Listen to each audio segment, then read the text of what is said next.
ಲವ್ವರ ಸಲುವಾಗಿ ಕುಡದಾಗಿ ನೀ ಸಣ್ಣ ಆಕೆ ಕಿವಿ ಕೊಟ್ಟ ಕೇಳಲೆ ಹೇಳತನ ನಿಮ್ಮವನ. Hello hi friends, welcome to my YouTube channel.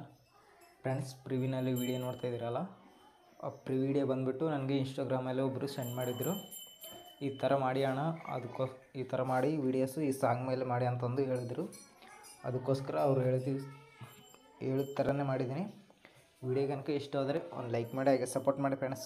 ಯಾರಾದರೂ ಹೊಸಬರು ನೋಡ್ತಾರೆ ನಮ್ಮ ಚಾನಲ್ನ ಸಬ್ಸ್ಕ್ರೈಬ್ ಮಾಡ್ಕೊಳ್ಳೋದನ್ನು ಮರಿಬೇಡಿ. ಯಾಕಂದರೆ ನಾನು ಯಾವುದೇ ವೀಡಿಯೋ ಹಾಕಿದ್ರು ಕೂಡ ನಿಮಗೆ ಪಟ್ಟಂತ ನೋಟಿಫಿಕೇಷನ್ ಮುಖಾಂತರ ಬರುತ್ತೆ. ಈ ವಿಡಿಯೋ ಬಂದುಬಿಟ್ಟು ನಾನು ಎಲಿಟ್ ಮಷೀನ್ ಆ್ಯಪಲ್ಲಿ ಮಾಡಿದ್ದೀನಿ. ಆ್ಯಪ್ ಲಿಂಕ್ ಕೂಡ ನಿಮಗೆ ಡಿಸ್ಕ್ರಿಪ್ಷನ್ ಬಾಕ್ಸಲ್ಲಿರುತ್ತೆ. ಹಾಗೆ ಪ್ರಾಜೆಕ್ಟ್ ಲಿಂಕ್ ಕೂಡ ಕೊಟ್ಟಿರುತ್ತೆ. ನಾನು ನಿಮಗೆ ಪ್ರಾಜೆಕ್ಟ್ ಲಿಂಕನ್ನು ಇಂಪೋರ್ಟ್ ಮಾಡಿಕೊಂಡು ಈಗ ವಿಡಿಯೋನ ಸ್ಟಾರ್ಟ್ ಮಾಡೋಣ ಬನ್ನಿ. ಮೊದಲನೇದಾಗಿ ಡಿಸ್ಕ್ರಿಪ್ಷನ್ ಬಾಕ್ಸ್ ಓಪನ್ ಮಾಡ್ಕೊಂಡ ನಂತರ ಲಿಂಕು ಅಲರ್ಟ್ ಮಷೀನ್ಗೆ ಬಂದಿರುತ್ತೆ. ಇಂಟರ್ಫೇಸ್ ಈ ಥರ ಬಂದಿರುತ್ತೆ. ಇಲ್ಲಿ ಇದನ್ನು ಓಪನ್ ಮಾಡ್ಕೊಳ್ಳಿ. ಫುಲ್ ಪ್ರಾಜೆಕ್ಟನ್ನು ಓಪನ್ ಮಾಡ್ಕೊಂಡ್ರೆ ಈ ಥರ ಮುಂದೆ ಸ್ವೈಪ್ ಮಾಡ್ಕೊಳ್ಳಿ. ನೀವು ಮುಂದೆ ಸ್ವೈಪ್ ಮಾಡ್ಕೊಂಡ್ರೆ ನಿಮಗೆ ಫೋಟೋಸು ಗ್ರೂಪ್ ಒಳಗಡೆ ಕೊಟ್ಟಿರ್ತೀನಿ. ನಾನು ಇಲ್ಲಿ ಯಾವ ಥರ ರಿಪ್ಲೇಸ್ ಮಾಡ್ಕೊಳ್ಳೋದನ್ನು ಇಲ್ಲಿ ತೋರಿಸ್ತೀನಿ ನೋಡಿ. ಇಲ್ಲಿ ಭಾಳ ಬೆಳಗಿನ ಫೋಟೋಸ್ ಇದೆಯಲ್ಲ, ಆ ಫೋಟೋ ಥರ ಇಂಪೋರ್ಟ್ ಹಾಕೋಬೇಕಲ್ಲ ನೀವು. ಇಲ್ಲಿ ಗ್ರೂಪ್ ಮೇಲೆ ಕ್ಲಿಕ್ ಮಾಡ್ಕೊಳ್ಳಿ. ಇಲ್ಲಿ ಎಡಿಟ್ ಗ್ರೂಪ್ ಅಂತಿದೆ ನೋಡಿ ಫ್ರೆಂಡ್ಸ್, ಅದರ ಮೇಲೆ ಒಂದು ಸರಿ ಕ್ಲಿಕ್ ಮಾಡ್ಕೊಳ್ಳಿ. ಮತ್ತು ಇಲ್ಲಿ ಕಲರ್ ಆ್ಯಂಡ್ ಫಿಲ್ ಮೇಲೆ ಇಲ್ಲಿ ಸ್ಟಾರ್ ಮೇಲೆ ಕ್ಲಿಕ್ ಮಾಡ್ಕೊಂಡು ಒಂದು ಫೋಟೋ ಸೆಲೆಕ್ಟ್ ಮಾಡ್ಕೋಬೇಕಾಗುತ್ತೆ ನೀವು. ಇಲ್ಲಿ ನಾನು ಶಿವಕಾಂತ್ ಪೂಜಾರಿ ಫೋಟೋ ಸೆಲೆಕ್ಟ್ ಮಾಡ್ಕೊತಿದ್ದೀನಿ ನೋಡಿ. ಈ ಥರ ಒಂದು ಫೋಟೋ ಸೆಲೆಕ್ಟ್ ಮಾಡ್ಕೊಳ್ಳಿ. ಸೆಲೆಕ್ಟ್ ಮಾಡಿಕೊಂಡು ಬ್ಯಾಕ್ ಬನ್ನಿ. ನೋಡಿ ಅಲ್ಲಿ ಶಿವಕಾಂತ್ ಪೂಜಾರಿ ಫೋಟೋಸ್ ಬಂದಿದೆಯಿಲ್ಲ ಅಂತ ನೋಡೋಣ. ಇಲ್ಲಿ ಬಂದಿದೆ ನೋಡಿ, ಕರೆಕ್ಟಾಗಿ ಮ್ಯಾಚಿಂಗ್ ಆಗಿರುತ್ತೆ.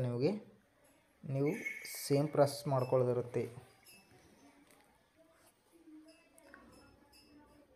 ಈ ಥರ ಮುಂದೆ ಸ್ವೈಪ್ ಮಾಡ್ಕೊಳ್ಳಿ. ಇಲ್ಲಿ ಲಾಸ್ಟಲ್ಲಿ ಇನ್ನೊಂದು ಫೋಟೋಸ್ ಇದೆಯಲ್ಲ, ಅದು ಕೂಡ ಸೇಮ್ ಪ್ರಾಸೆಸ್. ಗ್ರೂಪ್ ಮೇಲೆ ಕ್ಲಿಕ್ ಮಾಡ್ಕೊಂಡು ಇಲ್ಲಿ ಎಡಿಟ್ ಗ್ರೂಪ್ ಮೇಲೆ ಕ್ಲಿಕ್ ಮಾಡ್ಕೊಳ್ಳಿ. ಮತ್ತು ಫೋಟೋ ಮೇಲೆ ಕ್ಲಿಕ್ ಮಾಡ್ಕೊಂಡು ಇಲ್ಲಿ ಕಲರ್ ಆ್ಯಂಡ್ ಫಿಲ್ ಮೇಲೆ ಮತ್ತು ಇಲ್ಲಿ ಸ್ಟಾರ್ ಮೇಲೆ ಕ್ಲಿಕ್ ಮಾಡ್ಕೊಂಡು ಮತ್ತೆ ಒಂದು ಫೋಟೋ ಸೆಲೆಕ್ಟ್ ಮಾಡ್ಕೊಂಡು ಇಲ್ಲಿ ಪ್ಲಸ್ ಬಟನ್ ಕೊಡಿ. ಈ ಥರ ಕೊಟ್ಟರೆ ಫೋಟೋ ಅನ್ನೋದು ಅಡ್ಜಸ್ಟ್ಮೆಂಟ್ ಆಗಿರುತ್ತೆ. ನೀವು ಈಗ ಸ್ಟಾರ್ಟಿಂಗ್ ಬಂದುಬಿಟ್ಟು ಈಗ ವಿಡಿಯೋನ ಎಕ್ಸ್ಪೋರ್ಟ್ ಮಾಡ್ಕೋಬೇಕಲ್ಲ, ಒಂದ್ಸರಿ ಬ್ಯಾಕ್ ಬನ್ನಿ. ಬ್ಯಾಕ್ ಬಂದುಬಿಟ್ಟು ಇಲ್ಲಿ ಎಕ್ಸ್ಪೋರ್ಟ್ ಮೇಲೆ ಕ್ಲಿಕ್ ಮಾಡ್ಕೊಳ್ಳಿ. ಎಕ್ಸ್ಪೋರ್ಟ್ ಮೇಲೆ ಕ್ಲಿಕ್ ಮಾಡ್ಕೊಂಡು ನಂತರ ಇಲ್ಲಿ ಯಾರೋ ಮಾರ್ಕ್ ಮೇಲೆ ಕ್ಲಿಕ್ ಮಾಡಿಕೊಂಡು ಇಲ್ಲಿ 720 ಇದೆಯಲ್ಲ, ಅದನ್ನು ಸೆಲೆಕ್ಟ್ ಮಾಡ್ಕೊಳ್ಳಿ. ಯಾಕಂದರೆ ಇದಕ್ಕೆ ಎಫೆಕ್ಟು ಜಾಸ್ತಿ ಇದೆ, ಮೊಬೈಲು ವರ್ಕ್ ಆಗೋಲ್ಲ. ಅದಕ್ಕೋಸ್ಕರ ನಾನು ಯಾವುದರಲ್ಲಿ ಇಟ್ಕೊಂಡು ಅಂತ ಹೇಳಿದ್ದೀನಿ. ಅದನ್ನು ಸೆಲೆಕ್ಟ್ ಮಾಡ್ಕೊಂಡು ಇಲ್ಲಿ ಕೆಳಗಡೆ ಎಕ್ಸ್ಪೋರ್ಟ್ ಅಂತಿದೆಯಲ್ಲ, ಅದನ್ನು ಸೆಲೆಕ್ಟ್ ಮಾಡ್ಕೊಳ್ಳಿ. ವಿಡಿಯೋ ಎಕ್ಸ್ಪೋರ್ಟ್ ಆಗುತ್ತೆ ಬೇಗನೆ ನಿಮಗೆ. ಈ ವಿಡಿಯೋ ಕనుక ಇಷ್ಟ ಆದರೆ ಒಂದು ಲೈಕ್ ಮಾಡಿ, ಹಾಗೆ ಸಪೋರ್ಟ್ ಮಾಡಿ ಫ್ರೆಂಡ್ಸ್. ಒಂದು ವೇಳೆ ಇಷ್ಟ ಆಗಿಲ್ಲ ಅಂತಂದರೆ ಕಮೆಂಟ್ ಮೂಲಕ ತಿಳಿಸಿ. ನಿಮಗೂ ಯಾವ ಸಾಂಗ್ ಆದರೂ ಇಷ್ಟ ಇದ್ದರೆ ನಾನು ವಾಟ್ಸಪ್ ನಂಬರ್ಗೆ ಸೆಂಡ್ ಮಾಡಿ. ದಯವಿಟ್ಟು ನಾನು ವಿಡಿಯೋ ಮೇಲೆ ಮಾಡ್ತೀನಿ. Thank you so much friends. ನಾಳೆ ಸಿಗೋಣ.